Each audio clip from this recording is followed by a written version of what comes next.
Está no ar mais um episódio do Pode Crer, o podcast focado em conexões reais e estratégias. E hoje aqui comigo o Dr. Maurício Maniglia. Seja muito bem-vindo, Dr. Maurício. É um prazer estar aqui, eu queria agradecer o convite. Muito bom. Vou começar aqui falando do extenso currículo e de toda a gama de estudos do Dr. Maurício. Vamos lá. Ele é médico especialista em otorrinolaringologia, cirurgia crânio-maxilofacial e cirurgia plástica facial, com mestrado na Universidade do Paraná Federal, né, Dr. Maurício? E doutorado pela FAMERP. A formação dele é Faculdade de Medicina na UnoOeste, residência médica no Departamento de Otorrinolaringologia e Cirurgia de Cabeça e Pescoço, da Faculdade de Medicina de São José do Rio Preto. Fellow em Cirurgia Plástica Facial nos Estados Unidos, onde foi mesmo? Foi em Cleveland, Ohio. Muito bem. E Fellow em Cirurgia de Crânio Maxilofacial no Rio de Janeiro. Extenso currículo, gosta de estudar, hein, Dr. Maurício? Então, vamos lá. Deixa eu começar aqui o podcast falando do conceito que você tem em toda a sua vida, da sua família, esse DNA da medicina na família Maniglia e como que foi a influência do seu pai em todo o seu processo. Acho que isso foi extremamente importante mesmo. Desde criança, vendo meu pai e meus tios, eles eram os primeiros 3 otorrinos da família. Chegou um momento que nós somos em 8 otorrinos na família. Então, desde pequeno eu via meus pais. Meu pai sempre gostou muito de dar aulas em congressos, em eventos, sempre essa parte acadêmica muito forte também. Então, eu via na época aqueles slides antigos que ele projetava na parede. Eu era criança, ficava vendo ele organizando as aulas. E eu, desde pequeno eu já sabia que eu queria seguir o mesmo caminho. Não só eu, como os meus irmãos. Isso, eu ia completar. Os seus irmãos também são médicos, também, otorrinos, né?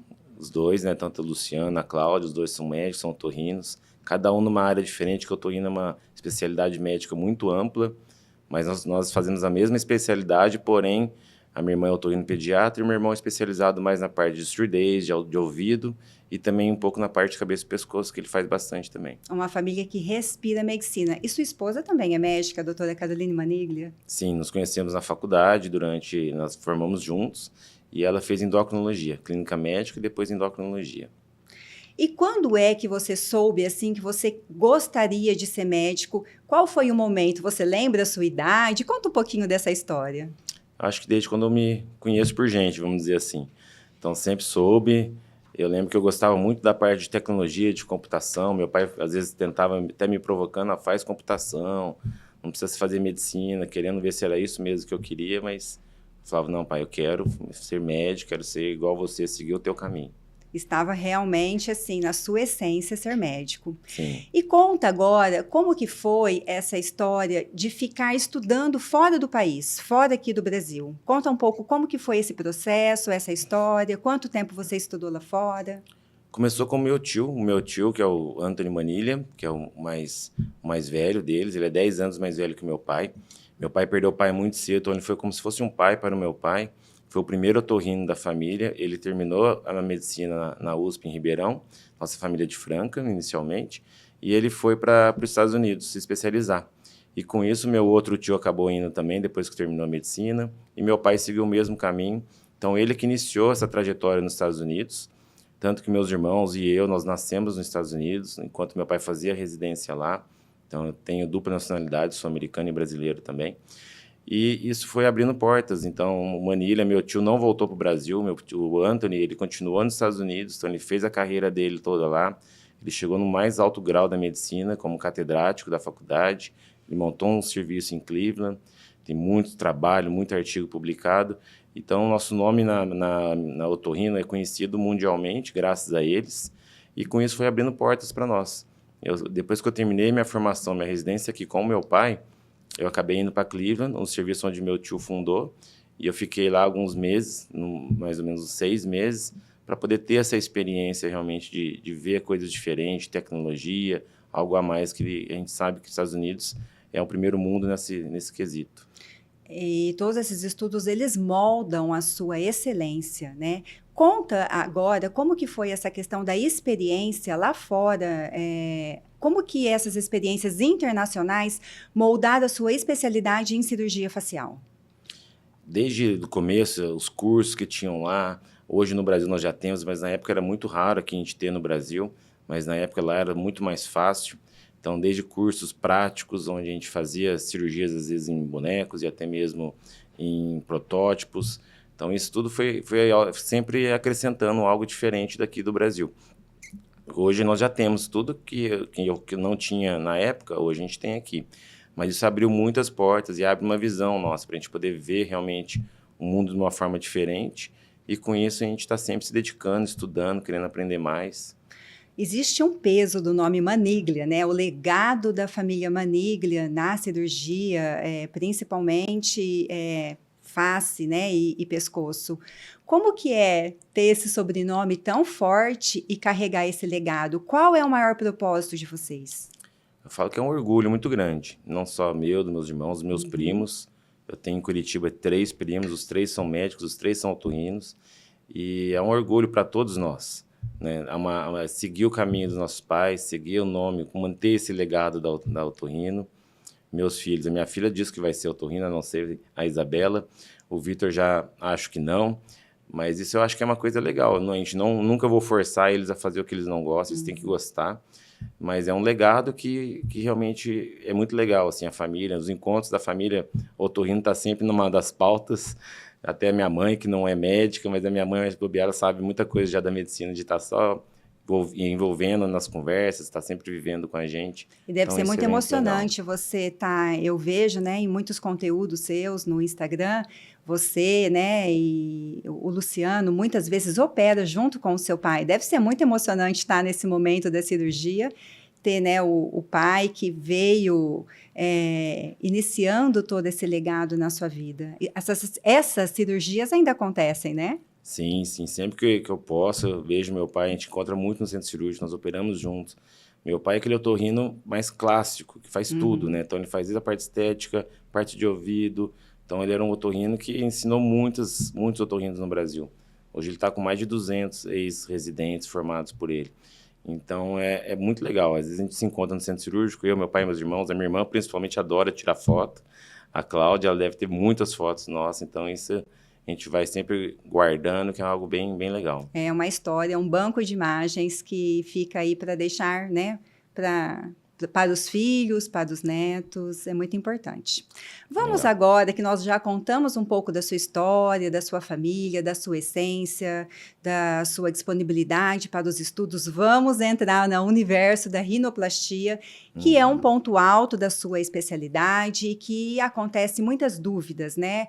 Vamos aqui especificar para a audiência, com clareza de informação, para que as pessoas consigam entender de um jeito simples, né? De uma linguagem clara, objetiva, descomplicada, de uma cirurgia de rinoplastia. Como que é a diferença entre uma cirurgia estética e uma cirurgia funcional? Ou até mesmo dentro de uma cirurgia que é estética também pode associar a cirurgia funcional? Excelente pergunta. Eu falo que todas as vezes a cirurgia estética e funcional do nariz tem que andar junto. Mesmo aquele paciente que quer fazer uma cirurgia puramente estética, fala, doutor, eu respiro super bem pelo nariz, eu quero só mudar minha aparência, quero melhorar minha aparência. Mas eu falo, nós vamos melhorar a função também. Porque muitas vezes o paciente vai fazer uma redução do nariz, vai estreitar um pouco as cavidades, a gente tem que melhorar a função, mesmo aquele que respira bem. E é legal que o que eu mais escuto dos pacientes no pós-operatório é que assim, doutor, eu achava que eu respirava bem, agora eu estou vendo a diferença. Então, a gente sempre vai melhorar. Mesmo o paciente que procura apenas por estética, nós vamos fazer várias estratégias para melhorar tanto a função quanto a estética nasal. Ou seja, é um grande diferencial o paciente que vai procurar, né, um cirurgião onde ele tem um incômodo da estética, que não tem harmonia na face, para mudar o aspecto do nariz, o formato, mas também ele pode sair de uma cirurgia especificando, né, essa vontade junto na consulta, que deseja melhorar a questão respiratória, um ponto a mais para você lá dentro do seu consultório, suas informações na consulta. Isso, então, de fato, acontece no seu dia a dia. Sim, eu acho que esse é um grande diferencial do otorrino, que atua em rinoplastia, é esse trabalho focado tanto na função quanto na estética. A gente melhorar, né, as duas coisas. Maravilha. Então, ponto alto aí para o seu atendimento.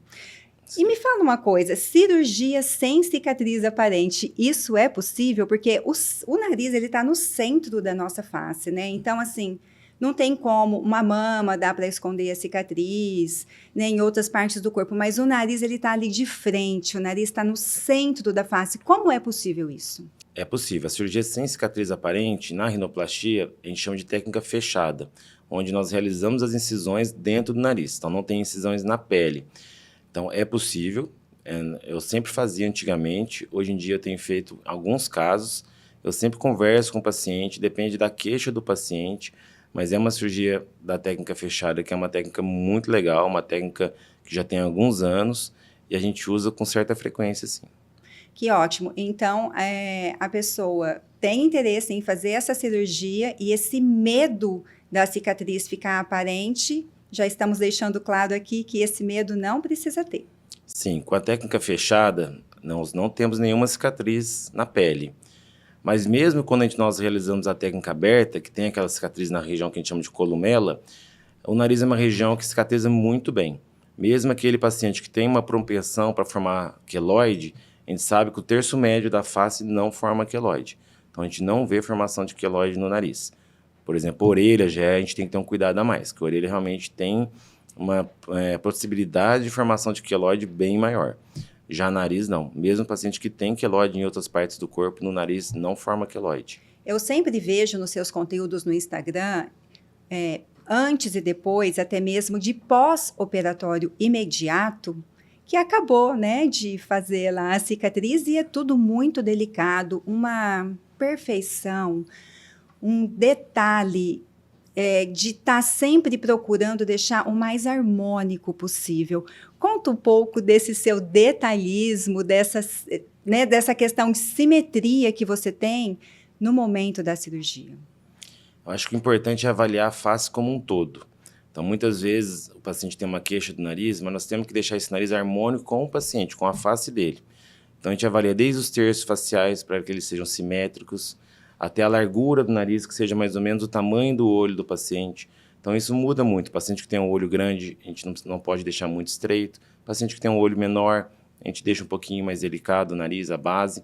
Então, tudo isso para a gente buscar uma harmonia com a face do paciente. Claro que a gente vai levar também em conta o desejo do paciente, se ele quer um nariz um pouco mais empinado, um pouquinho mais curvado ou não, se não deseja o nariz, não quer que empina. Então, tudo isso é muito conversado para a gente conseguir chegar no resultado que o paciente deseja e também que fique harmônico com sua face. E esse detalhe todo, essa avaliação de alinhamento de expectativas é feito por uma consulta que você faz, obviamente, previamente antes da cirurgia. Conta um pouco, pegando esse gancho que você falou sobre alinhamento dos terços faciais, como que é essa consulta detalhadamente? Como que a pessoa precisa ir preparada para fazer essa consulta com você e o que acontece nessa consulta? A primeira consulta é realmente a mais importante. É onde eu vou entender os anseios do paciente, o desejo dele, onde eu vou avaliar tanto a função nasal quanto a estética e também o desejo do paciente e alinhar as expectativas. Se é um desejo real, se tem alguma expectativa irreal, se tem alguma coisa que a gente não consegue reproduzir na cirurgia. Então eu falo que a primeira consulta é a mais importante, é onde o paciente vai me conhecer, eu também vou conhecer o paciente. E eu, como cirurgião, tenho que entender o que ele realmente deseja e o que dá para ser feito e passar isso para ele com uma certa clareza. Então, é uma consulta que a gente não tem pressa, é uma consulta que eu fico no mínimo uns 40 minutos, às vezes 1 hora e 15 com o paciente. Então, ele sai com bastante informação, às vezes até falo muita informação hoje, mas é para a gente chegar no melhor resultado para ele, visando essa harmonia da face. Então, eu avalio a face como um todo do paciente, eu sempre explico todos os detalhes para que fique harmônico, desde a relação dos terços faciais, relação com a mandíbula, relação com o olhar e até mesmo a parte de toda a face, envolvendo a orelha e tudo mais. Fica tudo às claras, alinhamento total, então, dentro dessa consulta. Muitas vezes a gente sabe que a gente vive hoje em dia, dentro das redes sociais, que as pessoas buscam referências. E muitas vezes eu acredito que deve chegar algumas referências lá para você, principalmente mulheres, que mostram referências de outras mulheres com filtro do Instagram. Quando acontece situações como essa, como que é? Como que é o envolvimento, as informações com as clarezas que você comunica na consulta? Isso é muito comum, a gente chegar o paciente no consultório, já com alguma imagem de algum famoso, alguma atriz, algum influencer, e deseja o nariz igual. Não só mulheres, homens também, mas a gente vê que tem que explicar ao paciente as possibilidades. Eu falo, ó, o nariz dela é dela, a pele é diferente, a coloração, a espessura. O que dá para ser feito para ficar parecido com... Eu já entendo o gosto do paciente, então isso ajuda. Eu acho legal o paciente trazer uma referência, que isso eu vou entender mais o gosto dele, mas eu vou transformar o gosto dele no que dá realmente para ser feito no caso dele.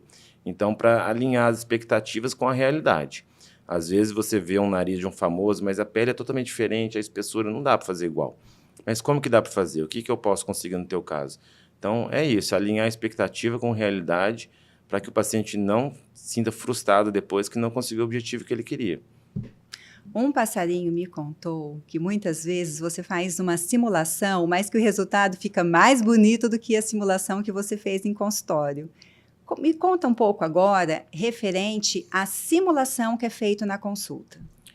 A simulação eu chamo até de planejamento. Eu falo que não é só uma simulação, eu falo que é um planejamento. Eu estou planejando o que eu vou mudar no teu nariz. Então, é bem legal fazer. Eu gosto de fazer junto com o paciente no consultório. E aí eu tenho um iPad, onde tem algum programinha bem simples, é um programa básico, não é nada muito exagerado, é um programa americano, que eu uso no perfil, principalmente, que tem um fundo atrás, a gente consegue alinhar o desejo do paciente. O mais importante para mim no planejamento é saber principalmente o gosto. Se ele quer um pouquinho mais empinadinho o nariz, se ele quer o nariz um pouco mais curvado. Então, isso me ajuda muito e é algo que eu levo para a sala cirúrgica. Então, as minhas secretárias, elas imprimem essas simulações, eu vou saber meio que por milímetros quanto que eu vou diminuir da ponta, ou se eu vou aumentar, quanto que eu vou levantar ou abaixar a ponta, quanto que eu vou diminuir, tudo milimetrado. Não quer dizer que vai ser idêntico, vai ficar igual. Alguns casos fica melhor, tem casos que fica idêntico, então é bem legal isso. A maioria dos pacientes falam, doutor, era exatamente assim que eu queria. Eu falo que a conversa, o olho a olho, é muito importante para eu entender o gosto do paciente e o desejo dele, mas a simulação ajuda muito nisso também, para ver e até para entender aquele paciente que tem um desejo irreal, que ele quer alguma coisa que eu vejo que não vai ficar legal para ele, então isso também eu vou mostrar para ele, para que alinhe as expectativas com a realidade. A experiência e o feeling, né? Esse feeling, porque assim, na verdade, a experiência técnica, com muito estudo, com muitos anos de cirurgia, com um volume de números de cirurgia muito grande, ajuda muito. Mas essa sensibilidade de captar o que o paciente deseja e realmente realizar esse sonho dele, é nato seu, né? Isso é bem legal, eu acho que assim, desde a primeira consulta a gente já vai entendendo o paciente. Antigamente a gente não tinha esse programinha que ajuda a gente para fazer esse planejamento, essa simulação. Então era mais na base da conversa. E na conversa a gente vai entendendo o que o paciente deseja. É claro que, igual eu comentei, dos trazer alguma foto, algum nariz que ele acha bonito, ajuda também. Mas acho que o principal realmente é a conversa. É a primeira consulta, é aquele olho a olho, que eu vou entender o que ele deseja. E o paciente tem que sentir confiança no meu trabalho e eu tenho que entender o que ele deseja e quais as expectativas dele. Ótimo. É assim, você mergulha fundo, profundamente nos desejos dele, do paciente, e se está dentro de uma realidade possível, você comunica que esse sonho pode ser realizado. Se for muito longe, que não vai ficar uma harmonia, você comunica também a este paciente que o que ele deseja não vai ficar de uma maneira tão harmônica, correto? Correto. É bem isso, a gente vai ver o desejo dele junto com a realidade. Então, alguns pacientes têm um desejo irreal que eu falo, ó, não vai ficar legal para você, e às vezes eu vou mostrando e ele acaba entendendo e até concorda comigo na maioria das vezes, que realmente é o que ele estava querendo, para ele não ia combinar, não ia ficar legal. Você usou uma palavra agora, irreal. Vamos agora usar essa palavra para a próxima pergunta. Existem pacientes que chegam lá, que veem trabalhos de outros profissionais, que têm medo da cirurgia ficar artificial. Como que é o comportamento deste paciente e o que você fala na consulta para este paciente que tem medo de fazer a rinoplastia e ficar de um resultado artificial? Isso é bem comum, o paciente chega realmente, doutor, eu tenho medo, eu vi uma amiga que operou e o nariz ficou muito artificial, ficou aquele nariz que você bate o olho, você sabe que fez cirurgia, mesmo quem é leigo. Então, isso realmente não é legal. A ideia é que fique um nariz natural, harmônico com o paciente, combinando com a face do paciente. Então, isso é bem conversado para que ele chegue nesse resultado. Mas é muito comum mesmo o paciente chegar falando, doutor, eu tenho medo do meu nariz ficar artificial. Então, calma lá, vamos ver, não, o que que nós vamos planejar a tua cirurgia, como que nós vamos fazer, qual que vai ser o seu desejo. E aí nós vamos conversando, eu vou entendendo o desejo do paciente para a gente chegar no resultado que ele deseja, que vai ficar harmônico com o rosto dele. Isso que está cada vez mais comum. A maioria dos pacientes desejam um resultado natural, harmônico. E já chegou ao ponto do paciente estar tão em dúvida e você falar assim, olha, ainda não é a hora, porque você usou um termo agora, planejamento. O planejamento, eu entendo que deve ser comportamental, emocional e financeiro. Já ocorreu, uma paciente até que ela queria muito operar, ela já tinha operado o nariz com outro colega, realmente não estava legal, ela estava muito incomodada, mas ela não estava bem psicologicamente. E eu percebi isso na consulta. Ela estava fragilizada emocionalmente, com problema pessoal, depois ela comentou, estava brigando com alguns familiares, e ela queria muito fazer a cirurgia, mas eu falei para ela, agora não é hora.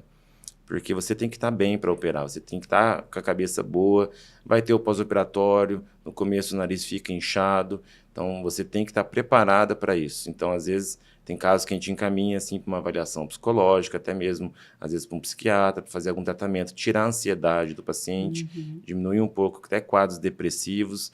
Então, a rinoplastia ela melhora muito a qualidade de vida, a autoestima do paciente. Então, tem casos que realmente a cirurgia faz muita diferença. Eu me lembro num caso de uma criança que eu operei de 12 anos, que ela realmente tinha um nariz bem desproporcional para a face, era um nariz bem volumoso, grande, uma moça novinha, né, pré-adolescente, e realmente ela não estava bem. Veio a pandemia, ela começou a usar máscara e ela se encontrou na máscara. Acabou a pandemia, ninguém mais na escola usava máscara, mas ela não retirava as máscaras. Então ela vivia de máscara, porque ela se encontrou, porque tampava o nariz dela. E com isso estava causando uma falta de autoestima dela, até mesmo na escola ela estava com as notas baixas. E a mãe veio já e eu falei, olha, precisamos de uma avaliação psicológica do psiquiatra. Já estava com a cartinha do psiquiatra, avaliação psicológica, tudo certo. O psiquiatra indicando a cirurgia para ela. Então foi um caso que me marcou, que eu operei, uma moça mais nova, de 12 anos, e mudou a vida dela. Ela se soltou, a autoestima dela foi outra, as notas na escola começaram a melhorar. Então a gente vê que realmente a rinoplastia pode mudar a vida de uma pessoa de uma forma muito positiva. Mas tudo bem planejado, com ajuda multiprofissional nesses casos, com a ajuda de algum psiquiatra, com medicação quando necessário, e mesmo psicologia também. Que história, hein, doutor Maurício? Então, é um atendimento além de técnico, com muitos estudos, com feeling, com sensibilidade, mas com muita humanização também, para entender a história da paciente, o contexto que essa paciente está vivendo, para oferecer o melhor tratamento de todo esse processo para fazer a rinoplastia. Parabéns. Obrigado. Bela história. Eu acho que o importante é isso, a gente vê o paciente como um todo, não só, igual eu falo, da harmonia da face dele, mas também da parte psicológica, da parte mental. O paciente tem que estar bem para poder ter um resultado legal, para ter uma cicatrização boa. Acho que tudo anda junto, assim. Agora, uma curiosidade que muitas pessoas ainda têm, assim, na mente, que fazer rinoplastia é aquela cirurgia que tem que ficar com aquele martelinho quebrando o osso. É assim? Não é assim? Tem mais tecnologia? Ou pode ser que use um martelo, ou não? Conta um pouco no seu dia a dia no centro cirúrgico. Quais as tecnologias que você utiliza para fazer aquele nariz tão perfeito que você modela? A tecnologia veio para ajudar. Eu falo até isso bastante para os nossos alunos, para os residentes, para os médicos que me acompanham, para os fellows, os estagiários. Tecnologia é sempre bem-vinda, a gente vai estar sempre aprendendo e desenvolvendo cada vez mais e as tecnologias vão nos ajudar. Mas nós não podemos esquecer as técnicas antigas também. O paciente tem medo do martelinho, às vezes, mas o osteótomo, com martelinho delicado, também traz resultados espetaculares. A tecnologia, a gente usa aquela serra ultrassônica, em alguns casos, para fazer os cortezinhos nos ossos da face, mas a gente tem que estar sempre preparado porque infelizmente tecnologia pode dar algum problema na hora.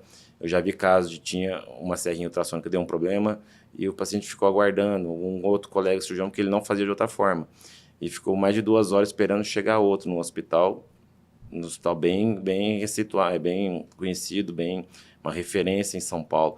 Então eu acho que a tecnologia veio para ajudar, mas o cirurgião tem que saber também a fazer a cirurgia de outras formas. Isso que eu gosto de ensinar para meus alunos, para os residentes, a fazer desde a técnica básica até mesmo o uso das tecnologias. Então, a tecnologia veio para ajudar, mas ela não é essencial. O essencial é o conhecimento da anatomia, conhecimento das técnicas cirúrgicas, para a gente ter o resultado bem harmônico e funcional. O tipo de pele do paciente favorece ou não uma determinada técnica na cirurgia? É extremamente importante avaliar o tipo de pele do paciente. Paciente com a pele mais grossa, às vezes o resultado demora mais. E a gente tem que ter alguns cuidados a mais também. Tanto no intraoperatório, a gente consegue afinar um pouco a pele por baixo, vamos dizer assim. Em vez de por cima, a gente caminha para algum dermatologista, alguns casos para fazer um peeling, um laser, alguma coisa para melhorar realmente a pele. Isso ajuda muito também no resultado da cirurgia. Hoje existem medicações para principalmente paciente com pele grossa, que é a isotretinoína, que é muito conhecido no tratamento de acne, mas hoje em dia está cada vez mais em uso para rinoplastia, porque a gente consegue melhorar a pele do paciente e até mesmo afinar.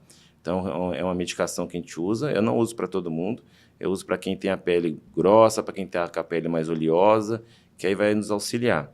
O paciente da pele fina vai ter um resultado até um pouco mais rápido, o inchaço é menor, mas a gente tem que ter alguns cuidados também, que tem paciente com a pele muito fina, qualquer irregularidade vai aparecer. Às vezes a pele grossa, algumas irregularidades a gente não vê. Então, isso é um cuidado que a gente tem que ter.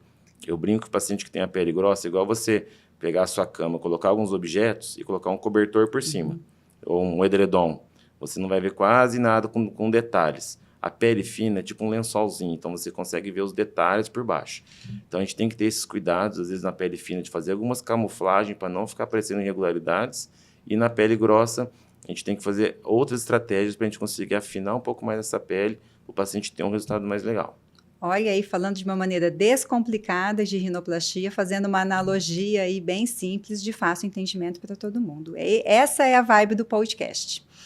Vamos falar da importância da consulta? E vem pacientes de fora, já veio da Inglaterra, já veio dos Estados Unidos. Conta como que é todo esse processo. Vamos supor que tem alguém aqui na audiência que está nos escutando que mora fora da cidade de São José do Rio Preto ou até mesmo fora do país. Conta como é todo esse processo. Existe a telemedicina hoje, então a gente consegue atender pacientes longe, pacientes de outros países, outras cidades, outros estados, né? Ia ser bem legal, eu consigo conversar com o paciente, ver o paciente me vê. Então, acho que isso ajudou muito a gente, pelo menos nesse primeiro contato com o paciente. Então, eu realizo bastante consultas por telemedicina. Então, pacientes, às vezes, de fora, Estados Unidos, Europa, Chile, realmente, a América do Sul como um todo. A gente tem vários pacientes dessas regiões. E é legal essa primeira consulta, mas eu falo que, mesmo assim, é muito importante a avaliação presencial. Então, a primeira consulta é legal que a gente vai conversar, vou tirar várias dúvidas. O paciente vai me conhecer virtualmente, mas vai me conhecer de alguma forma. Então, isso ajuda bastante. Já vou anotando todos os anseios, todos os detalhes que ele deseja no prontuário. Mas a consulta presencial, ela é indispensável. Tem paciente que mora longe, às vezes ele vem, vai operar, por exemplo, ele já está com a cirurgia marcada, sexta-feira. Mas nem que seja na quinta-feira, um dia antes, eu vou conversar de novo, elas vão conversar bastante, vamos fazer o planejamento junto. E com isso a gente chegar no resultado que o paciente deseja. E quanto tempo é ideal para um paciente se programar para uma cirurgia? Eu acho que o ideal, uns 2 a 3 meses seria o ideal. Eu já tive paciente que consultou comigo uma semana e teve uma desistência, ele acabou operando na outra. É raro acontecer, mas já aconteceu. E o paciente ficou super feliz, ele queria operar o quanto antes. Mas eu acho que sempre... pensando no mundo ideal, seria você se planejar com uns 2, 3 meses de antecedência, focar bem no seu pós-operatório, cuidar bastante dos primeiros... Eu falo que o primeiro mês é essencial em qualquer cirurgia facial. Então, o primeiro mês para você cuidar com a limpeza, com a higiene, com isso a gente vai diminuir infecções, diminuir complicações. Então, o ideal é esse planejamento, tanto também financeiro, familiar, às vezes quem vai cuidar dos filhos. Eu falo que é uma cirurgia, por exemplo, de nariz, é uma cirurgia que em 3 dias o paciente já vai estar praticamente ótimo. Os 3 dias que eu peço para ficar um pouquinho mais em repouso em casa, mas não só deitado, vai na sala, vai ver uma televisão, pode ir na cozinha, fazer alguma coisa. O que eu peço para evitar é o contato com calor, com sol excessivo. Então, esses detalhes fazem a diferença depois lá na frente. E muitas pessoas já conhecem o seu trabalho, já ouviram falar, né? Muitas indicações, mas tem uma questão que elas têm medo, é da anestesia. Explica para a audiência como é a anestesia e como que funciona dentro de ambiente hospitalar toda a segurança cirúrgica. Importante falar até dos exames pré-operatórios, a avaliação cardiológica a gente pede para todo mundo, acho que isso é essencial. Lembrando que a anestesia pode ser feita tanto a local com sedação ou anestesia geral. Eu prefiro a geral endovenosa. O que é isso? É uma anestesia geral somente com remédio na veia. A gente sabe a hora que o paciente vai acordar, o paciente acorda mais tranquilo, o sangramento no intraoperatório é muito menor. Então, existem alguns tipos de anestesia geral. O paciente tem muito receio na anestesia geral, mas hoje está muito seguro. Claro que a gente tem que fazer todos esses exames pré-operatórios, essa avaliação do coração, pulmão, tudo para a gente não correr risco. Mas é essencial também ter uma consulta pré-anestésica, onde o paciente vai conversar com a nossa equipe de anestesia, eles vão explicar todo o procedimento, tudo. Isso deixa o paciente muito tranquilo. Mas hoje, a anestesia geral, antigamente, na época dos meus pais, meus avós, o pessoal tinha muito medo. Realmente, porque não tinha o que tem hoje, não tinha a monitorização que nós temos hoje. Então, o médico tinha que ficar ali examinando o paciente, vendo batimento. Hoje não, hoje tem vários equipamentos, a tecnologia ajudou muito nessa parte da anestesia também. Então, qualquer coisa, apita, o anestesista olha, peraí, tal, o que está acontecendo? Então, hoje está muito seguro a anestesia. A maioria dos meus pacientes vão para casa no mesmo dia, ele nem dorme no hospital. A não ser quando o paciente é de fora, ou a cirurgia é à tarde, às vezes passa uma noite, no outro dia já vai para casa. Então, a cirurgia hoje está muito mais segura, graças aos avanços tecnológicos da anestesia e também de medicação. Hoje, o anestesista sabe exatamente quantos minutos, quantos segundos cada remédio vai agir. E, se precisar, ele tem um outro remédio que vai cortar o efeito de um. Então, está muito seguro. O conhecimento da parte anestésica hoje evoluiu muito nos últimos anos. Então, a gente vê uma segurança muito grande na anestesia. Mas o que você comentou, sempre em ambiente hospitalar, nunca realizar esse procedimento em ambiente de clínicas ou consultórios. O ideal é realizar no centro cirúrgico. E você tem um diferencial, porque o seu consultório também fica no mesmo prédio do hospital. Então, tem toda essa facilidade de logística do seu tempo também. Explica um pouco como que é essa sua rotina. Lá no Hospital IORP, onde é o meu consultório, onde tem o centro cirúrgico, tem os leitos, isso é muito bom. Para mim, como médico, é qualidade de vida, porque eu estou no mesmo ambiente. Então, eu opero o paciente no terceiro andar, eu já desço para o meu consultório no primeiro, daqui a pouco eu já subo no segundo andar para vê-lo. Então, é uma segurança também para o paciente, que se eu não estou ali, tem meus irmãos, tem toda a nossa equipe. Hoje nós somos em mais de 15 otorrinos lá, e tem toda a nossa equipe dando esse respaldo. E eu falo até os pacientes, às vezes, se tem algum probleminha, algum pequeno sangramento, alguma coisa, eu já subo, já estou ali, eu não tenho que pegar o carro, ir para o hospital, ir atrás, porque os hospitais gerais não existe especialista de plantão, não tem. Então, eu me sinto muito mais seguro em realizar a cirurgia, né, perto do meu ambiente ali, onde eu estou junto ali no consultório, tudo. Isso traz uma segurança a mais para o paciente. Ou seja, o paciente está em casa, né? Ele está ali com acesso fácil ao seu consultório, com uma segurança toda de ambiente hospitalar dentro do IORP e com um time de anestesistas totalmente qualificados. Isso aí, quem ganha, não é só vocês, né, que estão ali à frente, mas também, obviamente, a vida do paciente, que vocês lidam ali, uma medicina totalmente preocupada em atender sempre e fazer o melhor para o paciente. Dentro da cirurgia, a gente vê muito pós-imediato quando você coloca, né, as fotos, e que, para mim, no meu entendimento, já fica muito bonito o nariz, fica...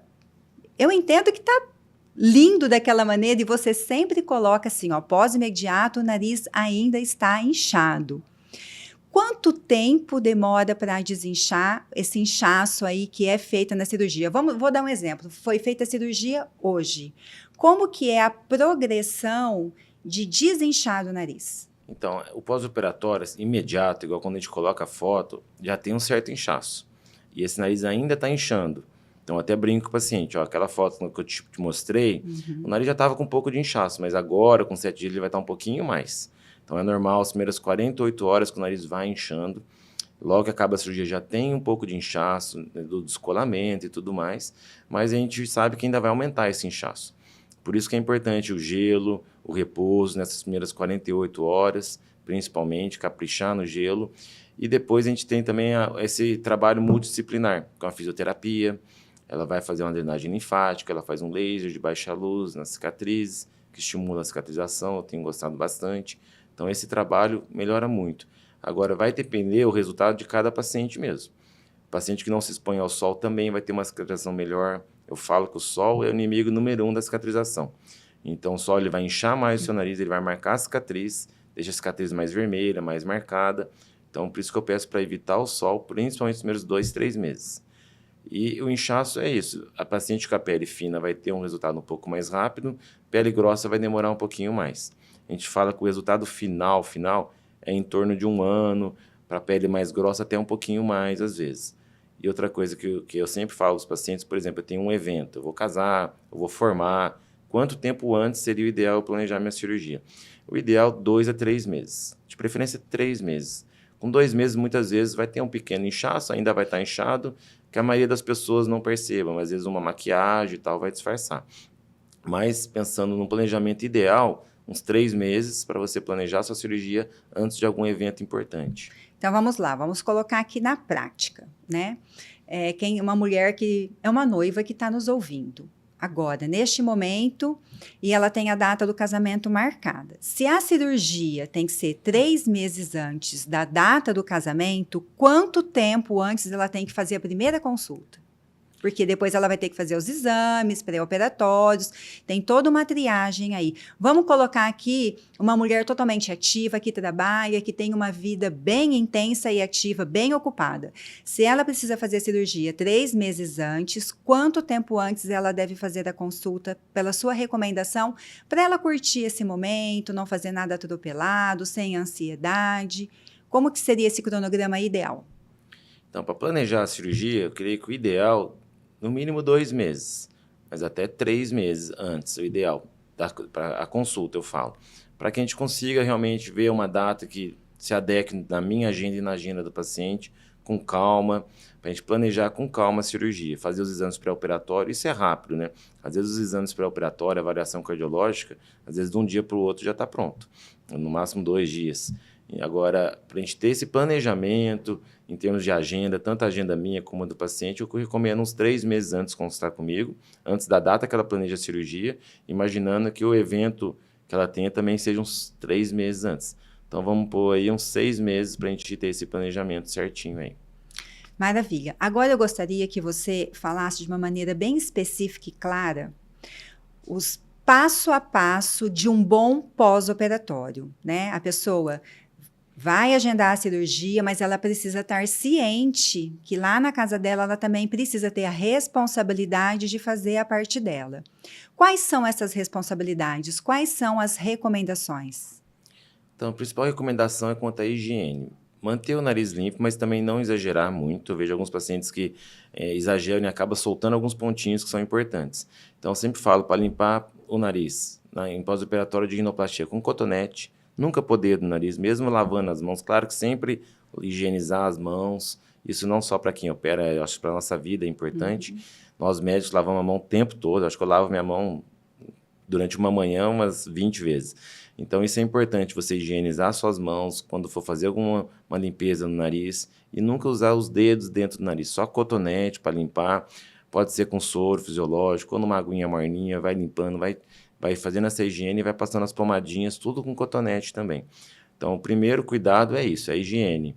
Outros cuidados, evitar agachar, ficar pegando peso, que isso pode fazer sangrar e também inchar mais o nariz. Eu peço também para evitar o contato com o sol. O óculos também, quem usa óculos, a gente pede para também evitar o óculos, da mesma forma que o sol, de 2 a 3 meses antes da cirurgia. Então, o cuidado principal, principalmente para a gente evitar complicações como infecção, é os primeiros 30 a 60 dias.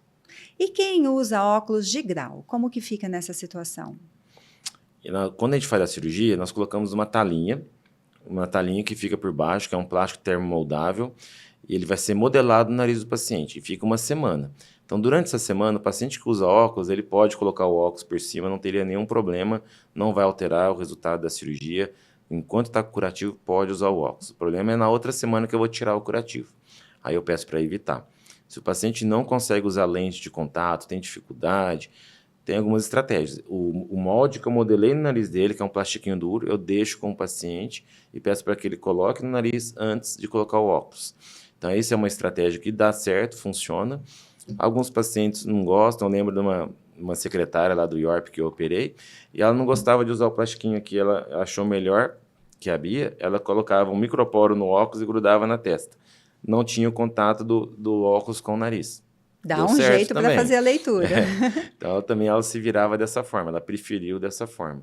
Mas realmente a gente pede para evitar. A gente sabe que alguns óculos, mesmo quem nunca operou o nariz, como eu nunca operei o nariz, mas eu tenho um óculos que às vezes eu uso ele 5 minutos, eu fico com a marquinha dele o resto do dia. Então, você imagina o seu nariz inchado, está cicatrizando, você usar um óculos, às vezes pode ficar uma marquinha e pode ficar para sempre.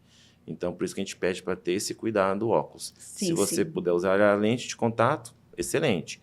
Não consegue? Aí nós vamos te explicar umas outras estratégias aí. Ou seja, seguir as recomendações para realmente o resultado ser o mais rápido e o mais eficaz possível. Exatamente. Agora a pergunta é para aqueles pacientes, aquelas mulheres que são ratinhas de academia, que não deixam o treino por nada. Como é que fica a vida dessa pessoa para retornar às suas atividades normais, mas também ao treino? O treino que eu digo é corrida, beach tênis, musculação, crossfit. Como que fica a vida dessa pessoa? Excelente pergunta. Atividade física, eu sempre falo aos pacientes, eu opero muito, eu já operei fisiculturistas, já operei pacientes que realmente treinam e treinam pesado. Eu falo que a atividade física a gente tem que evitar na primeira semana, principalmente. Passando 10 dias, estando tudo bem, eu já libero o paciente até para fazer uma corridinha, um aeróbico, uma caminhada, até mesmo uma corridinha, algo mais leve. Passando-se 15, 20 dias, já pode ir para a academia, pegar alguns pesos mais leves, braço, perna, não vejo problema. Agora eu peço para evitar agachamento, ficar fazendo esse movimento com a cabeça não é legal. Isso pode fazer inchar mais o nariz, eu peço para evitar pegar peso e agachamento, por exemplo. Beach tênis, igual você comentou, vôlei, futebol, aí eu peço para evitar uns 30 dias.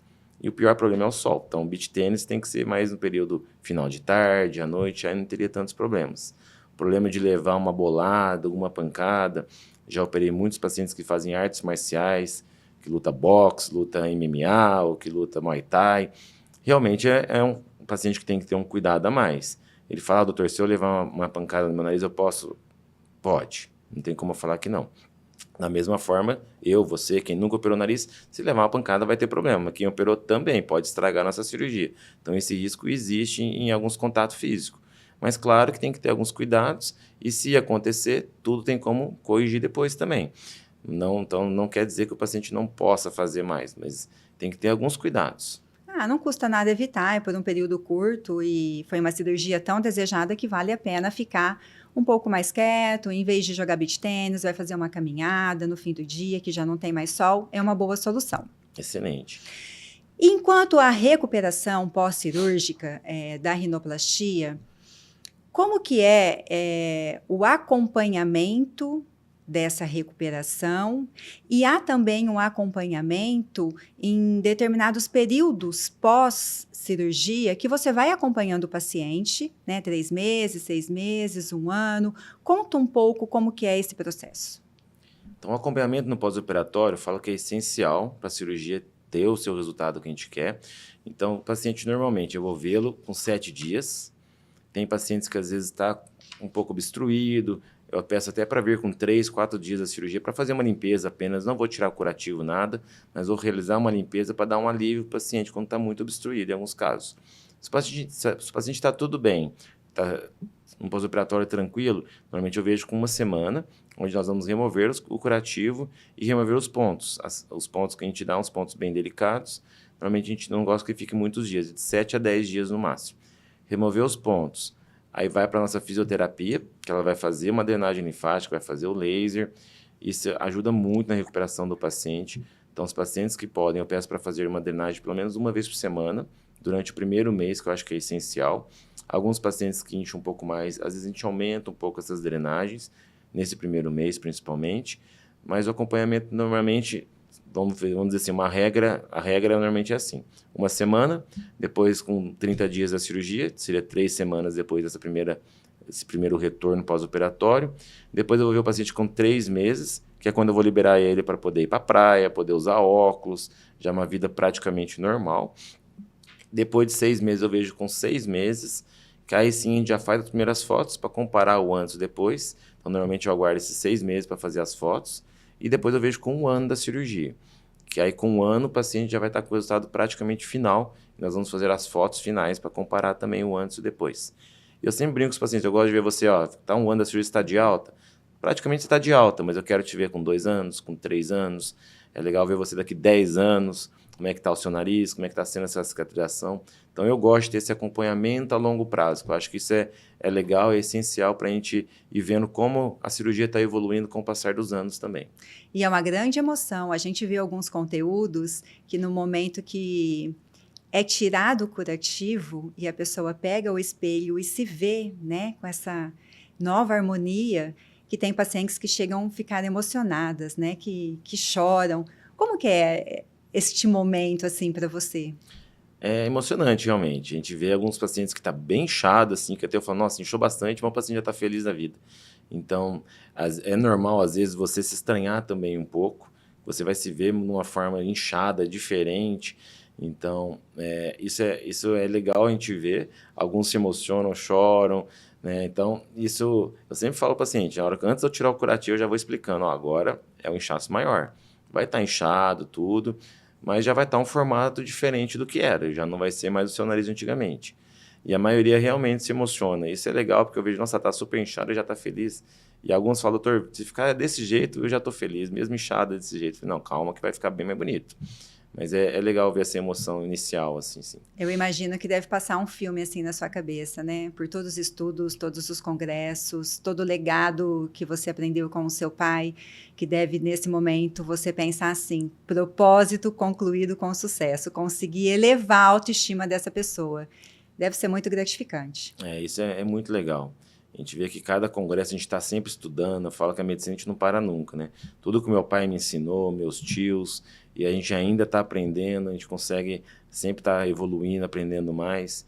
E ver essa alegria do paciente, ver a mudança que a gente traz com a autoestima, a qualidade de vida do paciente, é muito legal. Cirurgias combinadas junto com a rinoplastia. A gente sabe que pode ser feita a blefaroplastia ou até mesmo a otoplastia e também outros tipos de cirurgias combinadas, né, de abdômen com outros cirurgiões plásticos. Conta para mim como que é essa associação de cirurgias combinadas com a rinoplastia. É muito comum a gente associar as cirurgias. Eu falo que a rinoplastia está no centro do rosto, mas às vezes o paciente tem também desejo de fazer uma otoplastia. Essa semana mesmo nós vamos ter. Então a gente realiza a otoplastia. A rinoplastia é uma cirurgia combinada bem legal, que dá para fazer junto. Muitas vezes até a cartilagem que a gente remove, que está em excesso da orelha, a gente pode usar no nariz para alguns detalhes. Então é uma combinação bem legal. Por exemplo, igual você comentou da blefaroplastia também. Às vezes a frontoplastia, a gente sobe a região da sobrancelha e ao mesmo tempo faz a cirurgia da blefaro e a rinoplastia junto. Já tive vários casos dessa combinação. Uma outra combinação bem legal também é a rinoplastia com a mentoplastia, a cirurgia do queixo. Então, muitos pacientes que têm uma queixa do nariz, às vezes ele tem um queixo pequeno e não vê, não incomoda. Mas o que faz com que o nariz aparenta ser maior do que ele realmente é. Muitas vezes a gente associando a cirurgia do queixo com o nariz, a gente chama de perfiloplastia. Tem um resultado muito legal, o paciente normalmente fica muito contente com o resultado. Outras associações com cirurgiões plásticos, tenho vários colegas que operam junto comigo, que às vezes o paciente quer, doutor, eu queria aproveitar e fazer uma mama, ou um abdômen, ou qualquer outra cirurgia, uma lipo. Tudo isso dá para ser feito. É claro que tem que ter um alinhamento com o cirurgião plástico e comigo. Para quê? Para a gente não correr risco desnecessário. Então, normalmente, o tempo cirúrgico é importante. Isso eu vou conversar com o cirurgião. Falei, quanto tempo você acha que esse procedimento vai demorar? O meu vai demorar tanto. Tudo para que não tenha risco, né? Então, o ideal de uma cirurgia, eu falo que não pode ultrapassar de 7, 8 horas. Eu creio que é o limite, para a gente ter uma segurança bem tranquila, para o paciente poder ir embora para casa com segurança. Ou seja, é tudo muito bem alinhado e tudo feito de uma forma muito segura, tempo de cirurgia, anestesia que vai ser usada, ambiente hospitalar, médicos especialistas em cada um dentro do seu segmento, é segurança total para quem deseja fazer essa cirurgia combinada. Exatamente, a gente tem que planejar muito bem, junto com toda a equipe cirúrgica, anestésica, para que tenha o melhor resultado do paciente e o menor risco possível. Muitas mulheres 45+, desejam rejuvenescimento facial. Dentro desse desejo que acomete essas mulheres, o que é possível fazer dentro da sua especialidade? Existem várias cirurgias para melhorar, assim, para deixar a pessoa mais jovem, vamos dizer assim. Então, a cirurgia, por exemplo, da frontoplastia associada com a blefaro, superior, inferior, se for o caso, dependendo da avaliação de cada um. Alguns pacientes, a gente faz também aquela cirurgia que é o lifting facial, que também tem aquele corte em volta da orelha, que a gente consegue melhorar todo o terço médio e também a região do pescoço, a região cervical. Alguns casos, para que a gente tenha um aspecto mais natural, nós realizamos preenchimento em algumas regiões, igual é feito com ácido hialurônico por vários profissionais, que a gente chama de harmonização facial. Na cirurgia, a gente também utiliza, mas com a gordura do próprio paciente. A gente prepara essa gordura antes. Normalmente a gente faz uma pequena lipo, ou eu prefiro que um cirurgião plástico faça. Capta essa gordura, a gente vai preparar essa gordura para preencher na face do paciente em algumas regiões. Para quê? Para a gente ter um resultado mais natural, mais harmônico com o paciente. Então, antigamente, a gente via muitas atrizes famosas que faziam cirurgia, ficavam com aquela cara muito artificial, muito esticada e tal. Hoje, com esses preenchimentos, a gente consegue tirar o excesso de pele, mas trazer uma naturalidade para o rosto da paciente. Então, eu acho que isso que é o mais legal nesse tipo de procedimento. E esse preenchimento é feito com a gordura do próprio corpo da paciente? É, próprio paciente. Já teve pacientes que eu operei que eram bem magrinha, até que o cirurgião plástico estava junto comigo. Ele conseguiu tirar um pouquinho na lateral do joelho para conseguir captar uma gordura para a gente fazer pequenos preenchimentos na face, que deixa o rosto mais harmônico, mais leve e realmente mais natural, mais bonito. E é uma cirurgia que ela tem uma durabilidade maior do que os procedimentos estéticos com ácido hialurônico, por exemplo, né? Excelente pergunta. Os pacientes falam, doutor, se eu preencher com gordura, vai desaparecer igual o ácido hialurônico? A gordura, um pouquinho ela vai ser absorvida, mas o que ficar, vai ficar para o resto da vida.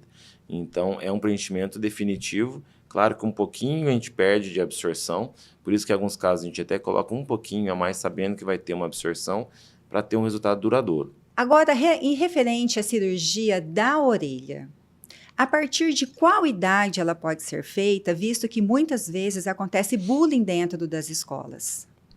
Então, a otoplastia, o ideal é que a gente realize em crianças a partir de 6, 7 anos. Então, o número mágico, vamos dizer assim, é 7 anos. Claro que depende também do desenvolvimento. Depois de 7 anos, a orelha vai mudar muito pouco. E a gente sabe que tem essa questão até psicológica, de bullying e tudo mais. Então, a gente sempre espera a criança completar 7 anos para poder realizar com segurança o procedimento. Em relação à cirurgia de reconstrução da face para acidentados, você também tem essa especialidade. Conta um pouco dessa história. A cirurgia crânio-maxilofacial, que é uma área de atuação que eu atuo bastante, uma área que eu sou apaixonado, envolve os traumas de face. Então, eu gosto desse tipo de cirurgia, de restabelecer a função e a estética facial do paciente.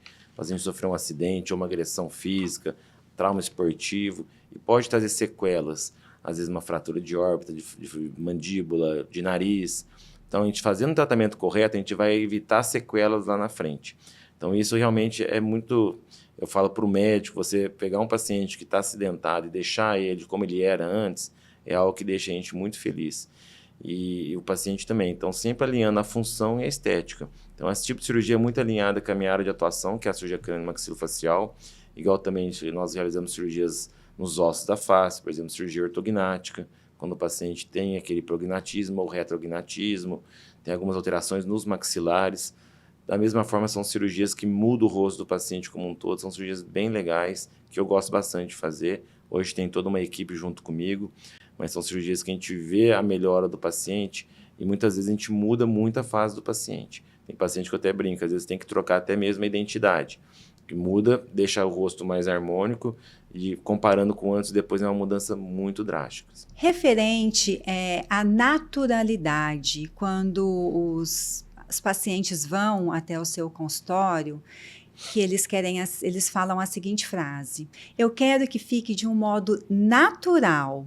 Porém, o natural não precisa ser imperceptível, precisa ser harmonioso. Eu gostaria que você falasse sobre esta frase. Exatamente. A maioria dos pacientes quer um resultado natural. E é o que eu falo. No resultado natural não quer dizer que às vezes as pessoas vão notar que você está diferente. e muitas vezes não vai perceber o que você mudou. Isso que eu acho que é legal. Eu vejo muito isso nos meus pacientes. Eles falam assim, doutor, eles não percebem que eu operei o nariz ou que eu operei o queixo junto, ninguém percebe. Eles falam assim, você está mais bonita, você está diferente, o que você fez? Você está com o olhar diferente, e às vezes operou o nariz, às vezes operou a orelha, o queixo, e as pessoas veem que a pessoa está mais bonita, está mais jovem, mas às vezes não percebe o que ela realizou. Então é isso, vê que teve uma mudança, mas que ficou combinando, ficou harmônico com o rosto da paciente. Acho que isso que é o mais essencial na cirurgia. Nem sempre é, então, mudar de uma maneira drástica, mas considerar e elevar a beleza natural que sempre teve ali, mudando alguns detalhes dentro da sua percepção e todo a sua sensibilidade na hora de fazer a cirurgia. Seria isso? Exatamente isso. Tem paciente que às vezes que a gente vê que ele deseja uma coisa, eu dou algumas ideias, já aconteceu de paciente chegar que queria operar o nariz, acabou que ela fez uma cirurgia ortognática. Eu mostrei alguns detalhes do rosto e ela entendeu, fez alguns exames e realmente, depois de algumas consultas, ela entendeu que o nariz não era o grande problema da face dela, que ela tinha outras alterações relacionadas à mandíbula, maxila, aquele sorriso bem gengival, a mandíbula para trás. Depois que eu fiz a correção, ela chegou no meu consultório e falei, agora nós podemos planejar a rinoplastia. Só que realmente o nariz dela eram pequenos detalhes. Ela falou assim, doutor, o senhor tinha razão, meu nariz não me incomoda mais. Meu problema não era o nariz. Então nós realizamos apenas uma ortognática, a paciente ficou muito feliz, mudou a autoestima dela, sem fazer a cirurgia que ela procurava. Então é isso que eu sempre falo, avaliar o paciente como um todo, a face do paciente como um todo. O nariz está no centro do rosto, mas aquela força e a vontade de fazer a cirurgia vem de dentro, né? Se a pessoa não está ali com aquela força, com aquela vontade de fazer a cirurgia, ainda não é o momento. Mas se vem com aquela vontade, com aquela sede de transformação, de autoestima, você consegue identificar isso. Eu gostaria que você falasse dessa seguinte frase agora. Tecnologia nenhuma substitui a escuta. A cirurgia começa olho no olho. Uma frase bem legal.